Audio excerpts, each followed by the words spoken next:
Hello दोस्तों, welcome to main point study. So आज हम पढ़ने वाले हैं चैप्टर 2 क्लास 10th का इकोनॉमिक्स का, जिसका नाम है सेक्टर्स ऑफ इंडियन इकोनॉमी। हम करने वाले हैं पार्ट सेकंड। फर्स्ट पार्ट पहले अपलोड हो चुका है, लिंक नीचे डिस्क्रिप्शन में दे रखा है, पहले वो जाकर देखना, तभी आपको चैप्टर अच्छे से क्लियर होगा, क्योंकि सारी की सारी बेसिक चीज़ें, इंपॉर्टेंट चीज़ें मैं उस पार्ट में करवा चुका हूँ। ठीक है, तो चलो यार स्टार्ट करते हैं। एंड लास्ट पार्ट का लिंक भी नीचे डिस्क्रिप्शन में दे रखा है, प्लेलिस्ट का भी लिंक नीचे डिस्क्रिप्शन में दे रखा है, आपको ढूंढने में प्रॉब्लम नहीं आएगी। ठीक है, और बाकी चैप्टर यानी हिस्ट्री वगैरह की प्लेलिस्ट भी डिस्क्रिप्शन में दे रखी है। तो यार देखो, लास्ट पार्ट में हम पढ़ चुके थे प्राइमरी सेक्टर क्या होता है, सेकेंडरी सेक्टर क्या होता है, टर्जरी सेक्टर क्या होता है। प्राइमरी में सारी की सारी खेती से रिलेटेड काम, और जिसमें हम डायरेक्टली नेचर से लेते हैं, जैसे कि फार्मिंग करते हैं, तो फार्मिंग में हम क्या करते हैं, लैंड लेते हैं जो कि एक नेचुरल रिसोर्स है, और फिर उससे प्रोडक्शन करते हैं उस पर। ठीक है, तो जिसमें भी हम क्या करते हैं, डायरेक्टली नेचुरल रिसोर्सेज का यूज़ करके प्रोडक्शन करते हैं, वो प्राइमरी सेक्टर में आता है। सेकेंडरी सेक्टर को इंडस्ट्री सेक्टर भी कहा जाता है, क्योंकि इसमें मैन्युफैक्चरिंग से रिलेटेड फैक्ट्री वगैरह सारे के सारे काम आते हैं, जैसे कि कार बनाना, सुई बनाने, सारे के सारे सेकेंडरी में आते हैं। टर्जरी सेक्टर में क्या होता है, ये किसी चीज़ का खुद प्रोडक्शन नहीं करती, ये बस सर्विस प्रोवाइड करती है सेकेंडरी और प्राइमरी सेक्टर को। ठीक है जी, तो ये इसलिए जैसे बैंक हो गया, हॉस्पिटल हो गया, ट्रांसपोर्ट हो गया, इंश्योरेंस हो गया, ये सारी की सारी चीज़ें ये पढ़ चुके थे हम। और उसके बाद हमने पढ़ा था जीडीपी। जीडीपी क्या होता है, प्राइमरी सेक्टर ने जितना प्रोडक्शन किया है प्लस सेकेंडरी सेक्टर ने जितना प्रोडक्शन किया है प्लस टर्जरी सेक्टर ने एक साल के अंदर जितना प्रोडक्शन किया है, इन तीनों के एक साल के प्रोडक्शन को जब ऐड कर दो तो उस कंट्री की जीडीपी निकल जाती है। ठीक है, आज हम बात करेंगे स्पेसिफिकली इंडिया के बारे में कि primary sector, secondary sector, टर्जरी sector India में कितना प्रोडक्शन कर रहे हैं। क्या पहले जितना प्रोडक्शन कर रहे थे आज भी उतना प्रोडक्शन कर रहे हैं, और अगर पहले सबसे ज़्यादा प्रोडक्शन कौन सा सेक्टर करता था और आज सबसे ज़्यादा प्रोडक्शन कौन सा सेक्टर करता है, इसके बारे में हम जानेंगे। ठीक है, तो चलिए आइए, आपकी बुक के अंदर ग्राफ 1 दे रखा है, पहले उस पर जाते हैं।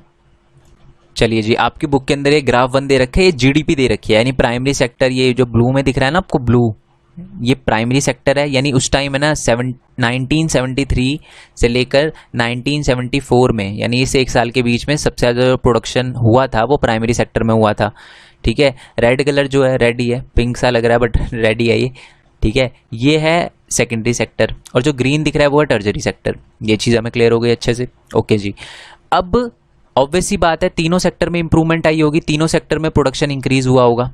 ठीक है सब ओके, हम पहले इस ग्राफ को अच्छे से समझ लेते हैं कि ग्राफ को हमें दिख रहा है primary sector, secondary sector, टर्जरी sector, और सबसे ज़्यादा है ना हमें ब्लू कलर दिख रहा है, यानी 1973 टू 1974 में सबसे ज़्यादा प्रोडक्शन होता था वो कौन से सेक्टर में होता था, प्राइमरी सेक्टर में होता था, यानी इसमें होता था, प्राइमरी सेक्टर में सबसे ज़्यादा प्रोडक्शन होता था।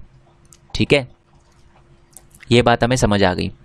ठीक है, अब है ना तीनों सेक्टर में इंप्रूवमेंट आई है, यानी एग्रीकल्चर में भी अच्छा हुआ है, एग्रीकल्चर का प्रोडक्शन भी इंक्रीज़ हुआ है, सेकेंडरी सेक्टर का भी प्रोडक्शन इंक्रीज़ हुआ, आप देख रहे हो टर्जरी सेक्टर का भी प्रोडक्शन इंप्रूव हुआ है। ठीक है, 1973 टू 1974 में है ना सबसे ज़्यादा प्रोडक्शन करने वाला सेक्टर था वो हमारा प्राइमरी सेक्टर था।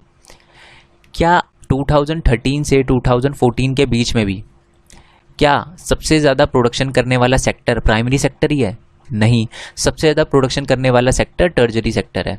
ओके, सबसे पहले तो मैं आपको ये बता देता हूँ, बहुत सारे बच्चे पूछेंगे कि सर उस टाइम प्राइमरी सेक्टर का प्रोडक्शन इतना ज़्यादा इंक्रीज़ क्यों था, उस टाइम सबसे ज़्यादा प्रोडक्शन जो है वो प्राइमरी सेक्टर में क्यों होता था।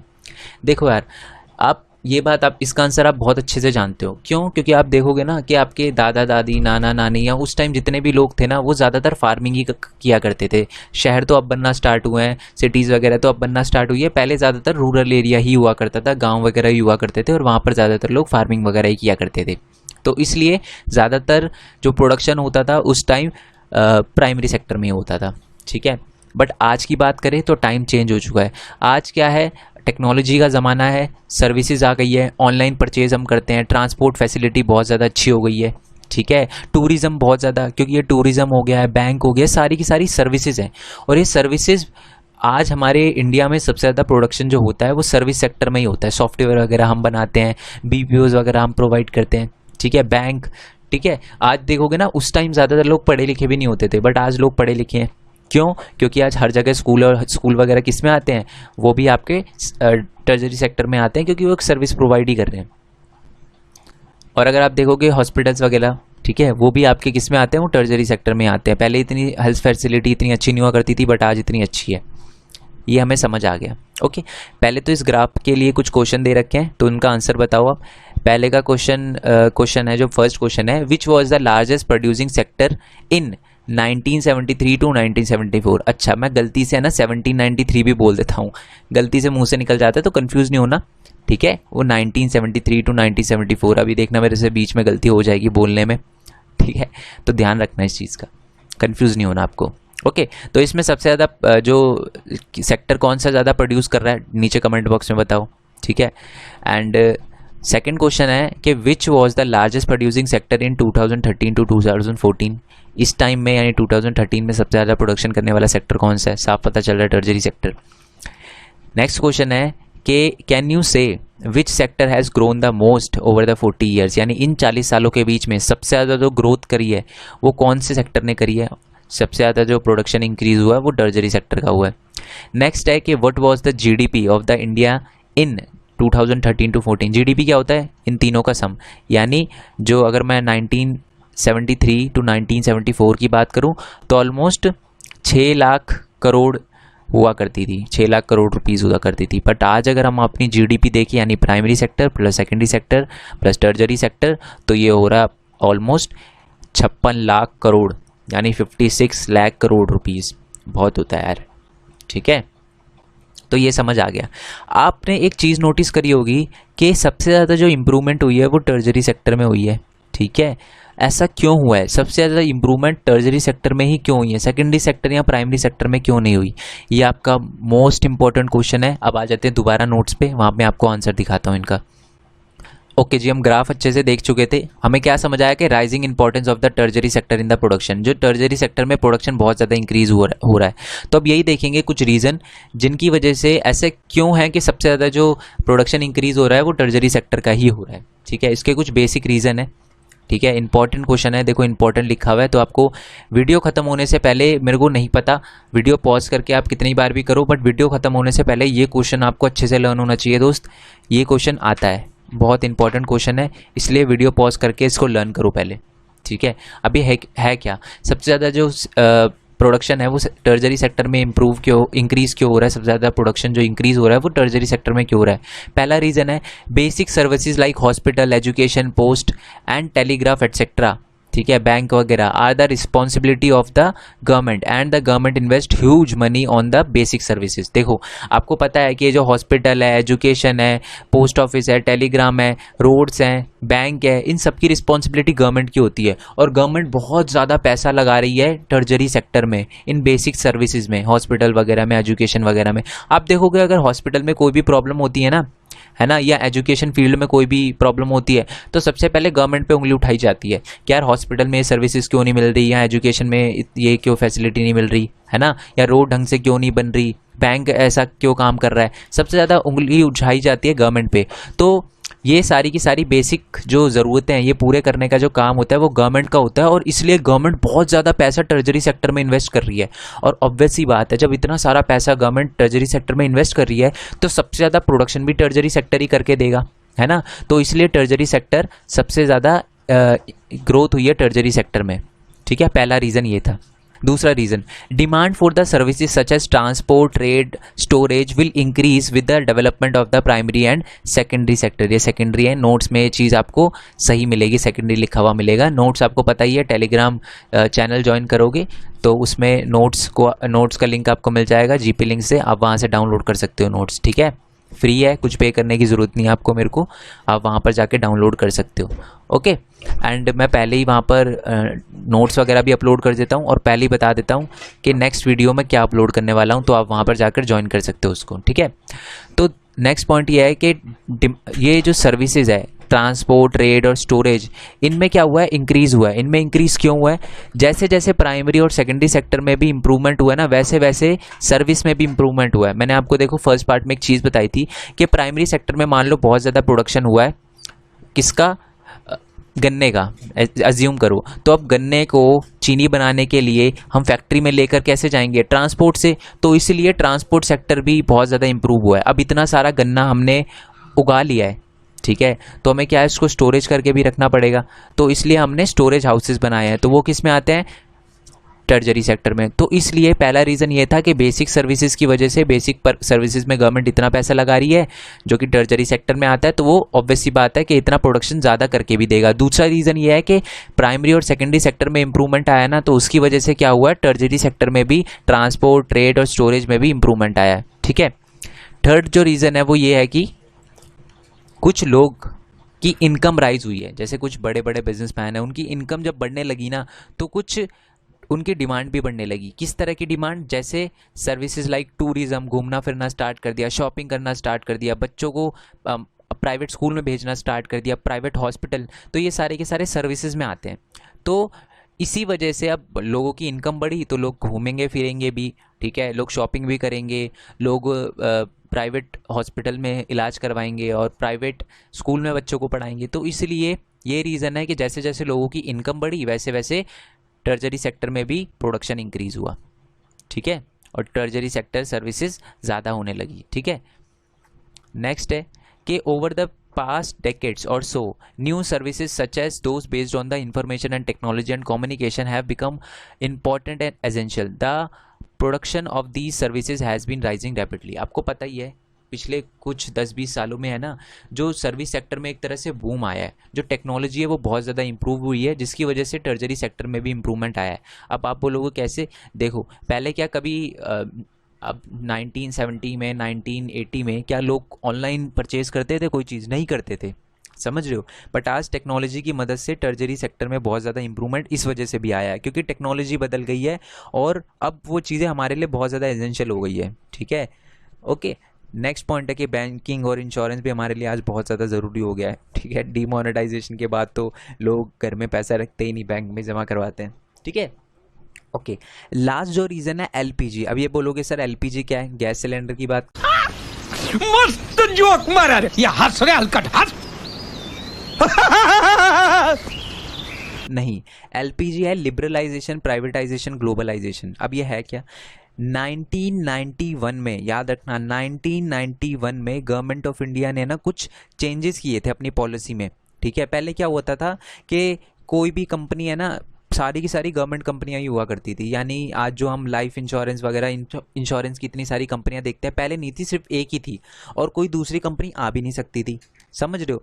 तो ये सारी की सारी है ना, गवर्नमेंट ने अपनी पॉलिसी चेंज करी और ये बोला कि प्राइवेट कंपनियां भी अब आ सकती है। तो इसकी वजह से ज़्यादातर लोगों ने क्या किया, अपनी अपनी कंपनियां खोल दी। वो सारी की सारी सर्विस सेक्टर में आते थे और जिसकी वजह से क्या हुआ, बहुत ज़्यादा इम्प्रूवमेंट हुआ, बहुत ज़्यादा प्रोडक्शन इंक्रीज़ हुआ टर्जरी सेक्टर में। क्योंकि ऑब्वियस सी बात है, पहले एक कंपनी हुआ करती थी, फिर 100 कंपनियां आ गई इंश्योरेंस की, तो प्रोडक्शन भी बहुत ज़्यादा इंक्रीज़ होगा। ठीक है, ये 5 रीज़न थे जिनकी वजह से क्या हुआ है, टर्जरी सेक्टर में इंप्रूवमेंट हुआ है। पहला, गवर्नमेंट बहुत ज़्यादा पैसे इन्वेस्ट कर रही है। दूसरा, प्राइमरी और सेकेंडरी सेक्टर में जैसे जैसे इंप्रूवमेंट आ रही है तो ट्रांसपोर्ट वगैरह में भी इंप्रूवमेंट हो रही है। तीसरा है कि लोगों की इनकम बढ़ रही है, जिसकी वजह से लोग क्या कर रहे हैं, टूरिज्म वगैरह, शॉपिंग वगैरह कर रहे हैं, जो कि टर्जरी सेक्टर में आता है, इसलिए उसमें इंप्रूवमेंट हो रही है। नेक्स्ट है कि इंफॉर्मेशन टेक्नोलॉजी की वजह से, जो आज हमारे लिए बहुत ज़्यादा एसेंशियल हो गई है, उसकी वजह से प्रोडक्शन इंक्रीज़ हो रहा है टर्जरी सेक्टर का। आपको बता ही चुका, ऑनलाइन बिजनेस आता है इसमें। नेक्स्ट है कि 1991 के अंदर एक एलपीजी लाई थी गवर्नमेंट, एक पॉलिसी लाई थी जिसको कहते हैं लिबरलाइजेशन, प्राइवेटाइजेशन और ग्लोबलाइजेशन, जिसकी मदद से जो हमारा टर्जरी सेक्टर है उसको ग्रोथ होने में बहुत ज़्यादा हेल्प मिली है। ठीक है, ये सारे के सारे रीज़न थे। ये आपको लर्न कर रहे हो, आई डोंट नो कैसे करने हैं, बट आपको ये सारे के सारे पॉइंट लर्न हो जाने चाहिए वीडियो एंड होने से पहले। Where are most of the people employed? देखो, हमें ये तो समझ आ गया कि सबसे ज़्यादा जो प्रोडक्शन इंक्रीज हुआ है वो टर्जरी सेक्टर का हुआ है। ठीक है, over the period of the time हमने देखा है 1973-4 की बात करें तो सबसे ज़्यादा शेयर पहले प्राइमरी सेक्टर का होता था, बट आज की बात करें तो सबसे ज़्यादा शेयर टर्जरी सेक्टर का है। हमारे जीडीपी में सबसे ज़्यादा प्रोडक्शन टर्जरी सेक्टर में होता है। इस वाले टॉपिक में हम ये देखने वाले हैं, क्या सबसे ज़्यादा लोग भी टर्जरी सेक्टर में काम करते हैं, और अगर सबसे ज़्यादा लोग टर्जरी सेक्टर में काम नहीं करते तो कौन से सेक्टर में, प्राइमरी, सेकेंडरी, किस सेक्टर में सबसे ज़्यादा लोग काम करते हैं, वो देखने वाले हैं। उसके लिए हमें ग्राफ्स सेकंड और थर्ड पे जाना पड़ेगा। ये आपकी बुक में दे रखा है, बुक में थोड़ा सा कंफ्यूजिंग होगा आपके लिए क्योंकि बुक में थोड़ी सी एक प्रॉब्लम है। ठीक है, मैं बताऊंगा, ग्राफ में थोड़ी सी प्रॉब्लम दे रखी है बुक में, तो मैं आपको अपनी तरफ से समझा सकता हूँ। डेटा थोड़ा चेंज हो सकता है, डरने की ज़रूरत नहीं है, बट मेरा लॉजिक और ये ग्राफ क्या समझाना चाह रहा है आपको वो अच्छे से क्लियर हो जाएगा। देखो, उस टाइम अगर हम बात करें 1973-74 की बात करें, ठीक है, तो 48% मान लो फार्म यानी प्राइमरी सेक्टर, 48% जो प्रोडक्शन होता था वो फार्म से होता था। यानी हमारे किससे हुआ करता था? प्राइमरी सेक्टर से 48% प्रोडक्शन हुआ करता था, जो सबसे ज़्यादा है। 12% जो प्रोडक्शन हुआ करता था फैक्ट्री से हुआ करता था, और जो 40% प्रोडक्शन है वो ऑफिस से, हॉस्पिटल वगैरह से हुआ करता था। तो यानी सबसे ज़्यादा जो जीडीपी में शेयर था वो किसका था? प्राइमरी सेक्टर का था, ठीक है। और लोगों की बात करें तो लोग भी सबसे ज़्यादा प्राइमरी सेक्टर में ही काम करते थे 1973 और 74 में। 18% जो लोग थे वो टर्जरी सेक्टर में काम करते थे, 11% जो लोग हैं वो सेकेंडरी सेक्टर में काम करते थे, और 71% लोग, सबसे ज़्यादा लोग काम करते थे प्राइमरी सेक्टर में, ठीक है। बट अगर हम 2017 और 18 की बात करें, ठीक है, 2017 और 18 की बात करें तो मैंने अभी अभी बताया सबसे ज़्यादा शेयर आज टर्जरी सेक्टर का है। 68% ऑफिसेज हैं, मतलब हॉस्पिटल वगैरह। ऑफिस मैंने इसलिए लिखा है क्योंकि वो सर्विस को डिनोट करता है, ठीक है। 20% फैक्ट्री का प्रोडक्शन है, ठीक है। और प्राइमरी सेक्टर सिर्फ और सिर्फ 12% है। आज 12% ही प्रोडक्शन हो पा रहा है प्राइमरी सेक्टर में। बट आप देखोगे कि आज भी सबसे ज़्यादा जो लोग हैं वो आज भी हमारे प्राइमरी सेक्टर में ही काम करते हैं। अब बहुत सारे बच्चे पूछेंगे क्यों सर आज भी लोग प्राइमरी सेक्टर में काम ज़्यादा क्यों करते हैं, जबकि प्रोडक्शन तो बहुत ही कम हो रहा है, और ज़्यादातर लोग जो प्रोडक्शन है उसके हिसाब से तो सबसे ज़्यादा लोग टर्जरी सेक्टर में काम करने चाहिए, क्योंकि सबसे ज़्यादा प्रोडक्शन भी वही कर रहा है। बट मैं इसको आपको पहले इसका एग्जाम्पल देता हूँ, फिर आपको समझ आएगा। देखो, रोड बनाना किस में आता है? रोड बनाना आता है हमारा टर्जरी सेक्टर में। आपको पता ही है, रोड वगैरह, ये यातायात वगैरह जिसको ट्रांसपोर्ट कहते हैं, ठीक है। अब ध्यान से सुनना, पहले क्या होता था, रोड बनाने के लिए बहुत सारे मजदूर लगते थे, बट उसके बाद क्या आ गई? मशीन आ गई, और मशीन से जो 1000 लेबर काम करते थे ना, अब वही मशीन से ही काम कर दिया जाता है, ठीक है। 4-5 बंदे ही काम कर देते हैं। तो इसीलिए टर्जरी सेक्टर के इम्प्रूवमेंट होने के साथ साथ हमारी टेक्नोलॉजी में भी इम्प्रूवमेंट आया है, और टेक्नोलॉजी में इम्प्रूवमेंट आया है तो इसीलिए टर्जरी सेक्टर में ज़्यादातर लोग काम नहीं करते। क्यों? क्योंकि टर्जरी सेक्टर में अब बहुत सारे चेंज आ गए हैं, टेक्नोलॉजी चेंज हो गई है, और अब टेक्नोलॉजी ही बहुत सारे लोगों का काम एक साथ कर देती है। इसलिए आज भी प्राइमरी सेक्टर में ही ज़्यादातर लोग काम करते हैं, टर्जरी सेक्टर में ज़्यादातर लोग काम नहीं करते, क्योंकि कंप्यूटर कर देता है उनका काम टर्जरी सेक्टर में, ठीक है।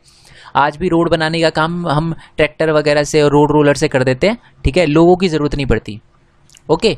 तो इसलिए आज ज़्यादातर लोग टर्जरी सेक्टर में काम नहीं करते, ठीक है। बट ज़्यादातर लोग फिर प्राइमरी सेक्टर में ही काम क्यों करते हैं? सेकेंडरी में भी तो कर सकते हैं, प्राइमरी सेक्टर में ही सबसे ज़्यादा लोग काम क्यों करते हैं? इसका भी रीज़न मैं आपको बताऊंगा। पहले एक बार जो लिखा हुआ है वो बता देता हूँ। अच्छा, एक और बात, ये जो आपको ग्राफ दिख रहे हैं, ये जो मैं आपको समझा रहा हूँ ना, ये वाले ग्राफ सेकंड और ग्राफ थर्ड, ये डेटा थोड़ा चेंज हो सकता है, बट डरने की ज़रूरत नहीं है। जो चीज़ आपको बताना चाहता था ये ग्राफ, मैंने अच्छे से क्लियर करवा दिया है, ठीक है। अब आते हैं, देखो, a remarkable fact about India is that while there has been change in the share of the 3 sector in GDP, a similar shift has not take place in employment. यानी हमने देखा कि सबसे ज़्यादा over the period of the time GDP में सबसे ज़्यादा जो शेयर है वो टर्जरी सेक्टर का बढ़ा है, बट सबसे ज़्यादा लोग टर्जरी सेक्टर में काम नहीं करते, ठीक है। The primary sector continue to be the largest employer even now. आज भी सबसे ज़्यादा लोग जो हैं वो प्राइमरी सेक्टर में ही काम करते हैं। इसका सबसे बड़ा रीज़न पता है क्या है? इसका सबसे बड़ा रीज़न है डिस्गाइज्ड अनएम्प्लॉयमेंट। ये वर्ड आपको थोड़ा थोड़ा सुना हुआ सा लग रहा होगा, या हिडन एम्प्लॉयमेंट भी कहते हैं इसको, ठीक है। अब इसकी डेफिनेशन पढ़ता हूँ, क्लियर हो जाएगा आपको। Disguise unemployment is the kind of unemployment in which there are people who are visibly employed but they are actually unemployed, made work less than their potential. अब इसका मतलब क्या है? देखो, ये चीज़ है ना, आपको सबसे ज़्यादा एग्रीकल्चर में ही देखने को मिलेगी। एक फार्म है, ठीक है, उसमें 10 बंदे काम कर रहे हैं, आपने 9th में भी पढ़ा होगा, 10 बंदे काम कर रहे हैं, 100 किलो अनाज उगा रहे हैं। अगर उस 10 बंदों को आप 5 भी कर दो ना, मज़े की बात है, तब भी उतना ही प्रोडक्शन होगा, सेम ही प्रोडक्शन होगा।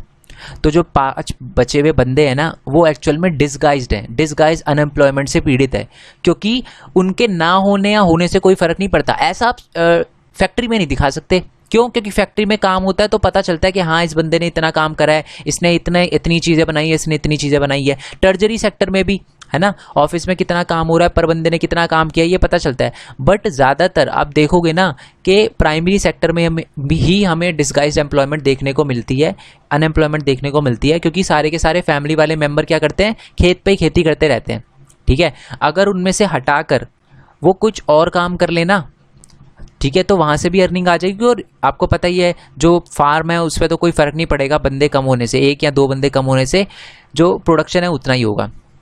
तो यही सबसे बड़ी प्रॉब्लम है जिसकी वजह से आज भी सबसे ज़्यादा लोग जो हैं वो प्राइमरी सेक्टर में काम कर रहे हैं। उनके काम करने का ज़्यादा फ़ायदा तो नहीं हो रहा, ठीक है, बट वो क्योंकि वो डिसगाइज अनएम्प्लॉयमेंट है, ठीक है, उनको लग रहा है कि हाँ भैया हमारे पास काम है, हम तो खेत जोत रहे हैं, बट असल में पता करने वाली बात ये है कि वो काम कर रहे हैं बट उनके काम करने का कोई फ़ायदा नहीं हो रहा। अगर वो हट भी जाए तब भी प्रोडक्शन उतना ही रहेगा, ठीक है। जैसे आपकी बुक में है ना, एक लक्ष्मी देवी, एक लेडी का एग्जांपल दे रखा है कि वो क्या करती है, खेती वगैरह करती है, मॉनसून पे डिपेंड रहती है, उनके पास पानी वगैरह इरिगेशन की फैसिलिटी नहीं है, मॉनसून पे डिपेंड रहती है, घर में सारे के सारे 4-5 बंदे मिलकर खेती करते हैं, ठीक है। पर मज़े की बात यह है, अगर उनकी फैमिली से में से कोई दूसरा बंदा किसी और काम भी कर लेना तब भी प्रोडक्शन उतना ही होगा, क्योंकि मॉनसून है, बारिश है। अगर मान लो पानी लगातार आ रहा होता तो चलो काम भी चलता रहता, बट मॉनसून पे डिपेंड है, ये है ना, मॉनसून पे डिपेंड है, तो इसका मतलब उनके लोगों पे इतना प्रेशर नहीं है, ठीक है, और इतना काम भी नहीं है उस खेत के अंदर, तो इसलिए अगर वो दूसरा काम भी कर ले तब भी प्रोडक्शन उतना ही हो, ओके। बट जो लक्ष्मी देवी, जो भी उनकी फैमिली के सारे मेंबर हैं, वो क्या करते हैं, उस लैंड पे ही काम करते हैं, तो वो अनएम्प्लॉयमेंट है, डिसगाइज अनएम्प्लॉयमेंट से पीड़ित है, ठीक है। वो अपने पूरे पोटेंशियल से काम कर ही नहीं सकते, ठीक है। क्यों नहीं कर सकते, अगर इरिगेशन फैसिलिटी अच्छी होती ना, पानी लगातार आता रहता वहाँ पर और खेतों में पानी डालने का काम होता तो वो अच्छे से काम कर लेते, बट वहाँ पर इरिगेशन फैसिलिटी अच्छी नहीं है, तो वो क्या करते हैं, अपने पूरे पोटेंशियल से काम नहीं कर पाते। हमें ये समझ आ गया। आई होप ये चीज़ आपको अच्छे से क्लियर हुई हो, नहीं हुई हो तो मेरे को डिस्क्रिप्शन कमेंट बॉक्स में एक बार कमेंट करके बताना, और कहाँ प्रॉब्लम आई है ये बताना मेरे को, ठीक है, ओके। तो अभी हमें समझ आ गया कि सबसे ज़्यादा प्रॉब्लम हमें गांव में देखने को मिलती है। गांव में क्या है, दिक्कत ये है कि सारे के सारे लोग क्या करते हैं, डिसगाइज अनएम्प्लॉयमेंट से ज़्यादातर लोग पीड़ित हैं। तो क्वेश्चन ये आता है, how to create more employment, हम कैसे प्राइमरी सेक्टर में ज़्यादा से ज़्यादा एम्प्लॉयमेंट अपॉर्चुनिटी दे सकते हैं। What are the various way to provide the employment opportunity in the rural area, यानी रूरल एरिया में जो लोग हैं उनको हम एम्प्लॉयमेंट अपॉर्चुनिटी कैसे दे सकते हैं। ये कुछ पॉइंट्स लिख रखे हैं मैंने। आप अगर एग्जाम में इनमें से 5 मतलब क्वेश्चन आता है 5 नंबर का, तो अगर 6 पॉइंट लिखोगे तब भी बहुत है, बट मैंने इतने सारे लिख दिए आपके लिए। Provide the loan to the small farmer for the cultivation, अगर लोन देंगे ना फार्मर को तो वो अच्छे से कल्टीवेट कर पाएगा, इरिगेशन फैसिलिटी लगा पाएगा पानी वगैरह का, क्योंकि उनके पास पैसे नहीं होते तो इसलिए वो मॉनसून पे डिपेंड रहते हैं, इरिगेशन का टेक्नोलॉजी यूज़ नहीं करते। Dams canal can be constructed will lead to the lot of employment generation, यानी डैम वगैरह बनाएं तो बहुत सारे लोगों को एम्प्लॉयमेंट मिल सकती है गाँव में। Construction of the road in the rural area create employment in the rural area, rural community. इसका मतलब है कि अगर रूरल एरिया में भी अच्छी सड़क वगैरह बनाए तो बहुत सारे लोगों को एम्प्लॉयमेंट मिल सकती है। Development in the transport facility bye the government, अगर गवर्नमेंट ट्रांसपोर्ट फैसिलिटी में और स्टोरेज फैसिलिटी में थोड़ा इन्वेस्ट करे, उनको डेवलप करे, तब भी रूरल एरिया के लोगों को जॉब मिल सकती है। मान लो ट्रांसपोर्ट में जॉब वगैरह मिल जाए। नेक्स्ट है कि agro based industry can be set up in a rural area, इसका मतलब है कि एग्रो बेस्ड इंडस्ट्री भी लगानी चाहिए रूरल एरिया में, जैसे हनी कलेक्ट करने की, ऐसी इंडस्ट्री रूरल एरिया में लगानी चाहिए, वो ज़्यादा अच्छा रहेगा, लोग अच्छा अर्न कर पाएंगे, लोगों को एम्प्लॉयमेंट मिल पाएगी। More and more school should be opened which would create job for the education sector and literacy as well, rural area will increase. इसका मतलब है कि हम अगर ज़्यादा से ज़्यादा स्कूल खोलें तो पहली बात तो स्कूल में आपको पता है बहुत सारी जॉब भी आएगी स्कूल बनने के साथ साथ, और लोगों में रूरल एरिया में लिटरेसी भी इंक्रीज़ होगी। नेक्स्ट पॉइंट है establishment and the promotion of the, अच्छा ये पढ़ाने के बाद एक बार मैं रिवाइज़ करवाऊँगा, यहीं पर इसी वाली वीडियो में रिवाइज़ करवाऊँगा, तो इसलिए इसको अच्छे से देखना। Establishment and the promotion of the cottage and the small scale industry, यानी हमें स्मॉल स्केल इंडस्ट्री में भी, जो गांव में स्मॉल स्केल इंडस्ट्री है, जो कॉटेज इंडस्ट्री है, उसको भी प्रमोट करना चाहिए, जिससे ज़्यादा से ज़्यादा एम्प्लॉयमेंट जनरेट हो, ठीक है। ये इतने सारे के सारे हमारे सॉल्यूशन है कि हम गांव में या रूरल एरिया में कैसे एम्प्लॉयमेंट प्रोवाइड कर सकते हैं। इंपॉर्टेंट क्वेश्चन है, एग्जाम में आता है। अब देखो क्या गवर्नमेंट कुछ कर रही है, ठीक है। We need to some quick measure for the tackling the problem of unemployment in the rural area, हमें कुछ जल्दी से जल्दी कुछ मेजर लेने पड़ेंगे जिससे रूरल एरिया में हम एम्प्लॉयमेंट कम कर सके और उनको डिसगाइज अनएम्प्लॉयमेंट से निकाल सके। क्या गवर्नमेंट ने ऐसा कुछ किया है? बिल्कुल। Recognise this the central government in India made a law implementing law LAW law यानी कानून, law implementing the right to work about 625 district in India. ठीक है, डिस्ट्रिक्ट ऑफ इंडिया यानी सेंट्रल गवर्नमेंट ने क्या करा है, 625 डिस्ट्रिक्ट में इंडिया के अंदर एक लॉ लेकर आई है, that is right to work. अब उसमें क्या है, एक स्कीम स्टार्ट की, जोर जोर से बोल के लोगों को स्कीमें बता दे। या मनरेगा, ये भी आपने पढ़ा होगा, मनरेगा की फुल फॉर्म एग्जाम में पक्का आती है, Mahatma Gandhi national rural employment guarantee act 2005। ठीक है, और इसका एम क्या है, ठीक है, और उसमें होता क्या, आप देखो इसमें क्या होता है, मनरेगा में है ना, कोई भी बंदा अप्लाई कर सकता है गाँव का। ठीक है, गवर्नमेंट उससे क्या काम करवाती है, मैनुअल वर्क वगैरह करवाती है, और गवर्नमेंट बोलती है कि 365 दिन में से हम साल में कम से कम 100 दिन तो तुम्हें काम देंगे ही देंगे। अगर गवर्नमेंट 100 दिन काम नहीं दे पाती ना, तो उसे भत्ता दिया जाता है, बेरोजगारी भत्ता दिया जाता है, यानी एम्प्लॉयमेंट अलाउंस दिया जाता है। यानी जिस दिन उसको काम नहीं मिलेगा, मान लो 100 दिन में से उसको सिर्फ 90 दिन काम मिला, तो 10 दिन जो उसको काम नहीं मिला ना, उसको पैसे प्रोवाइड किए जाएंगे। ये है मनरेगा। ठीक है, अब देखो इससे क्या है, लोगों को एम्प्लॉयमेंट भी मिलेगी, काम वगैरह भी हो जाएगा, और ऐसा कोई बड़ा काम नहीं होता, छोटे मोटे पत्थर वगैरह उठाना, रोड वगैरह पे पत्थर उठाना, ठीक है, रोड वगैरह बनाना, रोड के गड्ढे वगैरह बनना, ये काम होता है। It aims to provide the employment of the 100 in a year, यानी 100 दिन तक तो कम से कम रूरल एरिया में लोगों को एम्प्लॉयमेंट मिले ही मिले। ये एम है हमारी मनरेगा का। All those who are eligible to work would be guarantee by the government, यानी जो भी वर्क के लिए एलिजिबल है उसको गवर्नमेंट गारंटी देती है कि हाँ तुम्हें हम काम देंगे। If government fail to do so it will give unemployment allowance to the people, यानी उनको क्या दिया जाता है, बेरोजगारी भत्ता यानी अनएम्प्लॉयमेंट अलाउंस दिया जाता है, कुछ पैसे दिए जाते हैं। अच्छा, ये मनरेगा स्कीम क्यों चलाई गई है, इसका मेन ऑब्जेक्टिव क्या है, आपको पता ही है, to increase the income and the employment to the people, लोगों की इनकम में इंक्रीज हो। ठीक है, जैसे वो लक्ष्मी देवी जी हैं, उनकी फैमिली के कुछ लोग जाके मनरेगा स्कीम के अंदर भी क्या हो सकते हैं, अप्लाई कर सकते हैं, जिनसे कुछ एक्स्ट्रा पैसे भी आ जाए, थोड़ी इनकम भी इंक्रीज हो जाए और लोगों को एम्प्लॉयमेंट भी मिल जाए। दूसरा है कि every state region can develop tourism, regional craft etcetera, और मनरेगा से क्या होता है, उस एरिया में थोड़ा डेवलपमेंट हो सकता है, जैसे रोड वगैरह बनेगी तो अच्छा होगा ना, तो ये सारी की सारी चीज़ें। ठीक है, तो अब देखो थोड़ा सा रिवाइज करवा देता हूँ जिससे आपको प्रॉब्लम ना आए। तो हमें समझ आया कि सबसे ज़्यादा primary sector over the period of the time सबसे ज़्यादा जो शेयर था वो प्राइमरी सेक्टर का था, बट आज सबसे ज़्यादा शेयर जो है वो टर्जरी सेक्टर का है। बट ज़रूरी नहीं है टर्जरी सेक्टर का सबसे ज़्यादा प्रोडक्शन तो हो रहा है, बट सबसे ज़्यादा लोग आज भी प्राइमरी सेक्टर में काम कर रहे हैं। क्यों काम कर रहे हैं सबसे ज़्यादा लोग प्राइमरी सेक्टर में, क्योंकि आज भी जो वो लोग हैं वो डिस्गाइज अनएम्प्लॉयमेंट से पीड़ित है, उनको लग रहा है कि वो काम कर रहे हैं बट उनके काम करने का कोई फ़ायदा नहीं हो रहा। इसके सॉल्यूशन के लिए गवर्नमेंट ने कुछ किया है, बिल्कुल कुछ कर सकते हैं गवर्नमेंट, हाँ जी गवर्नमेंट कुछ कर सकती है, लोन वगैरह प्रोवाइड कर सकती है, रोड वगैरह बना सकती है, डैम्स वगैरह बना सकती है, एग्रो बेस्ड इंडस्ट्री लगा सकती है, ठीक है, और स्मॉल स्केल इंडस्ट्री को प्रमोट कर सकती है, ये सारी की सारी चीज़ें कर सकती है। बट क्या गवर्नमेंट ने कुछ ऐसा स्टेप लिया है जो क्विक मेजर हो, इसी के लिए कुछ लॉ बनाया है? बिल्कुल, गवर्नमेंट ने एक मनरेगा बनाया, 2005 सितंबर में बनाया था। ये 100 दिन के लिए गारंटी देती है गवर्नमेंट कि हम आपको 100 दिन तक तो काम देंगे ही देंगे, ठीक है, और अगर नहीं दे पाए तो हम आपको अनएम्प्लॉयमेंट अलाउंस देंगे, ठीक है। एंड इसका ऑब्जेक्टिव क्या था? ऑब्जेक्टिव यही है कि लोगों की एम्प्लॉयमेंट लोगों को मिले और साथ में लोगों की इनकम भी इंक्रीज़ हो। लक्ष्मी देवी जैसे जो लेडी हैं वो अपनी फैमिली में अच्छा खासा इनकम अर्न कर पाए, और साथ में इससे क्या होता है, स्टेट का भी डेवलपमेंट होता है, रोड वगैरह बनती है तो स्टेट का भी डेवलपमेंट होता है, ठीक है।